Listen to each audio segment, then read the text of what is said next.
friends, myself Divya Jog and welcome to Credence Digital Learning. So, the refraction which takes place or which is caused in the atmosphere is called as atmospheric refraction. Yes, इस video में हम atmospheric refraction के बारे में discuss करने वाले हैं. So, this atmospheric diffraction, it is responsible for different and various phenomena.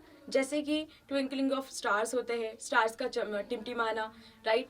उसके बाद एडवांस सनराइज होता है या डिलेड सनसेट होता है, राइट. तो ये सारे फिनोमेना कैसे कॉज होते हैं, क्या रिस्पॉन्सिबल होता है, तो उसके लिए रिस्पॉन्सिबल होता है atmospheric refraction. So, this phenomena is very important as we are going to study them in detail in this video. Now, let us first see कि twinkling of stars किस तरह से होते हैं या stars का टिमटिमाना किस वजह से होता है. So, the twinkling of stars is due to atmospheric refraction of starlight. Now, when the starlight enters the Earth's atmosphere, it undergoes or it goes through refraction continuously before it reaches the Earth surface.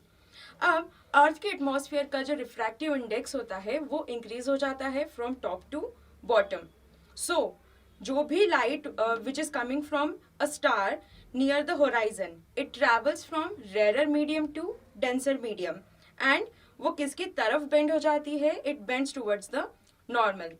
And as a result what will happen, star जो होता है वो हमें higher position पे दिखाई देता है या फिर it is very much far from the observer. तो अब देखते हैं कि ये जो एडवांस्ड सनराइज होता है या डिलेड सनसेट होता है, व्हाई दिस हैपेंस, ये किस वजह से होता है.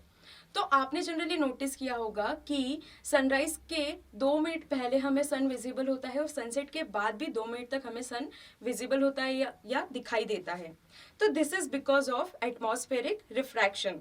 Sunrise means rising of the sun about the horizon. Horizon के अबाव अगर सन राइज हो रहा है तो उसे हम सनराइज कहते हैं, और होराइजन के बिलो या होराइजन के नीचे अगर सन सेट हो रहा है तो उसको हम सनसेट कहते हैं. आपने जनरली नोटिस किया होगा कि during the sunrise and during the sunset sun का जो स्ट्रक्चर है, सन का जो शेप है वो थोड़ा सा फ्लैटन हो जाता है या पिचका हुआ हो जाता है.